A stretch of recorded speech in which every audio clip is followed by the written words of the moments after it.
Whether we are aware of it or not, whether we like it or not, planet Earth is the greatest stage for self-contrast experiments in this galaxy.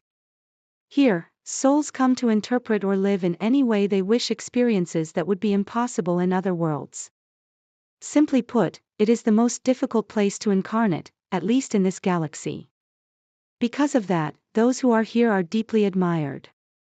Did you know that? There is a great admiration for everyone who dives into this place.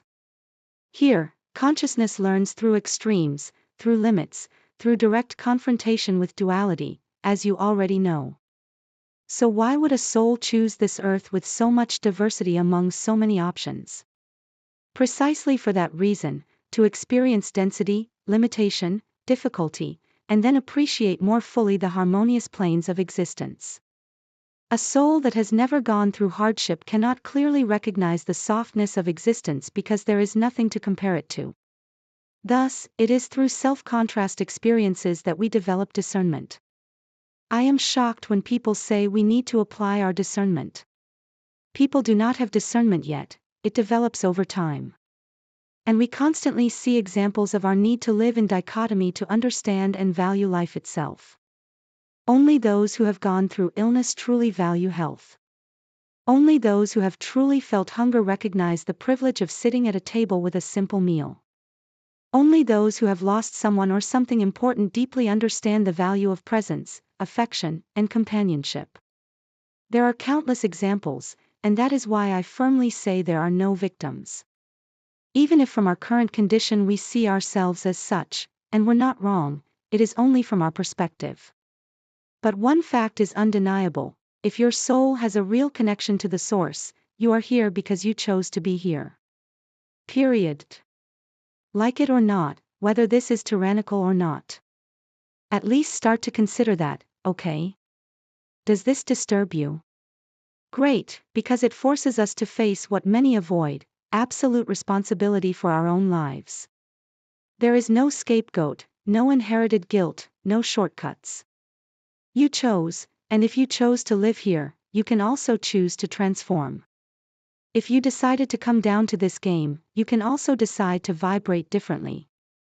Therefore, the idea that we reincarnate to pay for sins is honestly an absurdity, a carefully calculated poison that subverts the logic of expansion, making us believe the unbelievable, a lie conveniently created to keep souls chained in cycles of guilt. No soul returns to suffer punishment, none.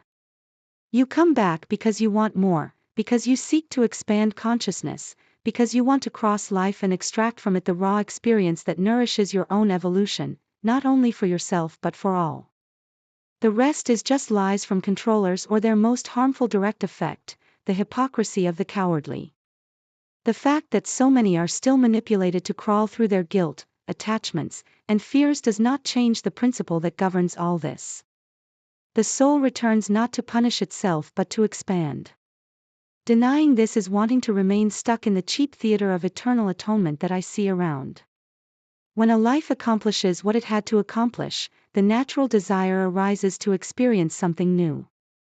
Death, in this sense, is not the end, it is just a transition. This applies not only to humans but to all beings in all quadrants of manifested worlds. And here, I want to return to that important parenthesis I mentioned before. Animals are also people, literally, as souls, unquestionably. Yes, this separation between us and them is just a cultural construct developed here on Earth, where humans try to exalt the human condition simply because they do not see, do not perceive, do not know, or do not want to see many other races that are superior. And we end up glorifying our supposed divine privilege. In essence, every biological body is a vessel animated by some level of consciousness. What changes from one species to another is not the essence that animates it, but the frequency it occupies in that body. Dog, dolphin, stellar farina, a human being from here, all are potentially expressions of the same and only source. All real beings, at least, are by definition vehicles of soul. And since we cannot extinguish who has soul or not, as I always say, we owe everyone the utmost respect. That is why when I say animals are people, this is not metaphorical. They also have consciousness, also make choices, also learn and evolve. And as long as humanity continues to see animals, or at least as long as it continues to see animals, as objects, or just food, it will not reach a truly interstellar vibration. This point is very important for the recognition of our planet as an interstellar society. No matter the technology, if there is no recognition from this perspective, we are not recognized. How can our civilization claim to be advanced while it consumes other sentient consciousness indiscriminately and deliberately as food? Eating an animal is essentially eating a person. And although we need this for survival on this planet and in places where all other alternatives are denied, this is an ethical, spiritual, and vibrational barrier humanity must strongly overcome, not out of pity, disgust, or any passing ideology, but out of consciousness. Therefore, a soul was never and is never limited to a single type of biological experience. There is more. We can't understand past lives thinking only as a prerogative of human consciousness. The soul moves through different forms, genders, and species. It can repeatedly live as a man, as a woman, or alternate between genders. It can also experience life as an aquatic being or a bird and then return to a human body if it wishes here or on any other planet or density.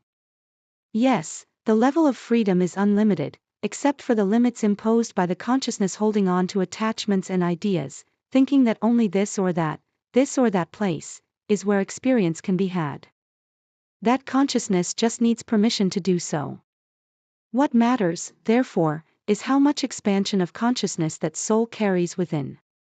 And yes, of course, there are preferences. Many souls over their journey end up feeling more identified with a gender or a particular species and repeat this choice in their lives.